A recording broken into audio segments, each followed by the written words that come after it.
ব্যবসা করবেন চিন্তা করছেন, আপনার অনেক টাকা রয়েছে, আপনি চিন্তা করছেন এই টাকাগুলো আপনি কোথায় ইনভেস্ট করবেন। আপনি চিন্তা করছেন আপনি এই টাকাগুলো একটা ব্যবসায় আপনি ইনভেস্ট করবেন এবং সেই ব্যবসার মাধ্যমে আপনার জীবনকে অন্যতম একটি পর্যায়ে নিয়ে যাবেন। তাহলে আপনাকে একটি বিষয় খুব এক পায়ে দাঁড়িয়ে আপনাকে চিন্তা করতে হবে যে আমি ব্যবসা করব। ব্যবসার মধ্যে অবশ্যই আমাকে ধৈর্য ধারণ করতে হবে।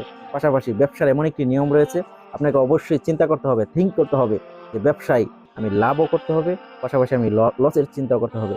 যদি এখানে আপনি লাভের চিন্তা করে যদি আপনি ব্যবসায় নেমে যান, তাহলে সেখানে আপনার ঝুঁকি থাকতে পারে। কারণ আপনার ব্যবসার সম্বন্ধে আপনাকে ধারণা রাখতে হবে। ব্যবসা মানে আল্লাহ রাব্বুল আলামিন ব্যবসাকে, বিজনেসকে আল্লাহ রাব্বুল আলামিন হালাল করেছেন শুধুমাত্র একটি কারণে, সেটা হলো ব্যবসায় লাভ লস দুইটি রয়েছে। আর সুদের মধ্যে শুধুমাত্র লাভ রয়েছে, এই জন্য আল্লাহ রাব্বুল আলামিন সুদকে হারাম করেছেন আর ব্যবসাকে করেছেন হালাল। সুতরাং যারা ব্যবসা করবেন চিন্তা করেছেন, তাদের অবশ্যই চিন্তা করতে হবে লাভ লস দুইটা মাথায় রেখে ধৈর্য ধারণ করে আপনি যে কোনো ব্যবসায় ছোট হোক